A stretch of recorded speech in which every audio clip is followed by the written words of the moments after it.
Section 2. You will hear a radio broadcast about a new museum which specializes in vacuum cleaners. First, you have some time to look at questions 11 to 15.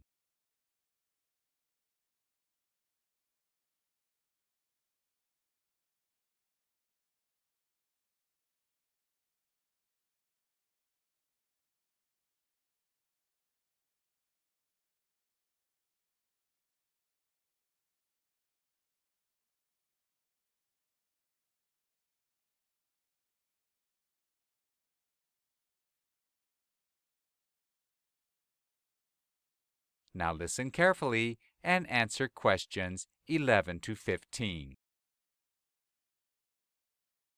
A new museum has just opened dedicated to vacuum cleaners. Yes, that's right, vacuum cleaners, the machines powered by electricity that suck up the dust and dirt from the floor. The museum's opened in a town called Eastwood in central England. Until now, Eastwood used to be an industrial town where people used to be employed as coal miners. But then, a local resident called James Brown became frustrated with the nation's failure to recognize the importance of vacuum cleaners, and he decided to set up his own museum. James first fell in love with vacuum cleaners when he was only 4 years old. At the time, his mother was unwell, so he used to help her out by vacuuming the house, and it was to be the start of the lifelong love affair with this humble household appliance. However, it wasn't until James was 8 years old that he first acquired his own vacuum cleaner. After it had been thrown away on the streets, he took it home, cleaned it up, and plugged it in. Amazingly, it still worked. And that was the beginning of his collections. By the time he was in his teens, his collections had grown to 30. The collection continued to grow until it reached the final count of 126, which it stands at today.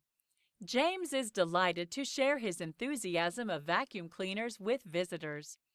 One of his favorite party tricks is to blindfold his eyes so he can't see and ask someone to switch on one of the machines.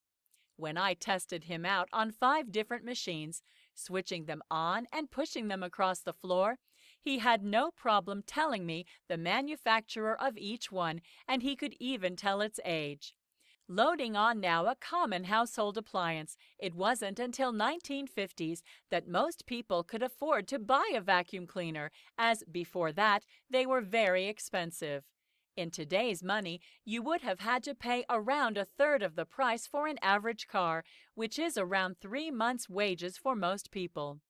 Like most modern appliances, the invention of a production line halved the price almost immediately. But James is not the only vacuum cleaner aficionado out there, and a few years ago, he made a special trip to the USA to the factory of his favorite, the Kirby vacuum cleaner. There is also an American website called Vacuum Land that's dedicated to vacuum cleaner collectors. This year, they're even holding a convention in Texas with competition, awards, and lectures on the subject.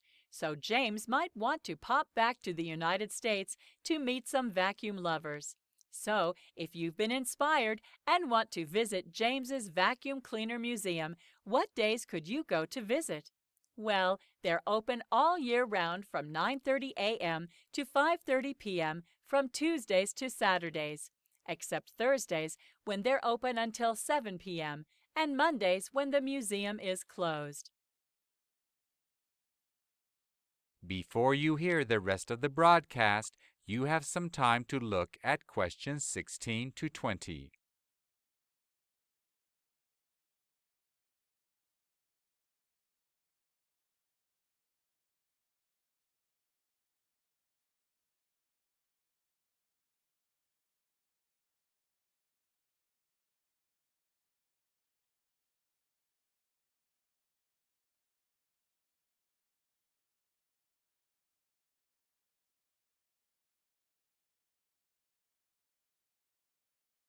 Now listen carefully and answer questions 16 to 20.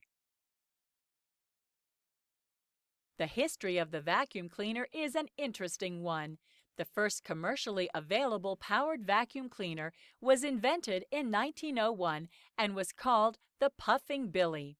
It was so large it had to be pulled by horses and parked outside the house where the cleaning was being done. It was initially driven by an oil engine, although it was later adapted to be powered by electricity, and it was used to clean the carpets and the palace of King Edward VII in London. One of the most famous electric vacuum cleaners is known as the Hoover. This was developed in the USA in 1908. It's often thought that it was created by a Mr. Hoover, but in fact, it was created by a James Spangler, who worked as a cleaner in a department store. Mr. Hoover was a businessman who bought the idea and then developed and marketed it in the USA and other countries. The Electrolytes Model 5 was developed in 1925. Up until that time, vacuum cleaners had been heavy devices which were not easily bought from. This was a lighter model which laid on the floor and can be pulled along on two strips of metal, and this was an idea that was copied by many other manufacturers. Then there's the Electrolytes 30 or XXX, which was developed in 1937 in the USA and is perhaps the most visually elegant vacuum cleaner of all, with its sleek lines inspired by the Art Deco architecture popular in the 1930s. The most prized model in James's museum is the Kirby model, which is actually gold-plated. Kirby made Peace's trophy, but they also manufacture vacuum cleaners for everyday use, as sold only by salesmen who demonstrated them only in the customer's home. But even the everyday model might eventually become collector's items. Now, if you want to visit the museum,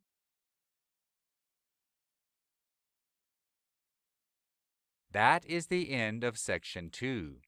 You now have half a minute to check your answers.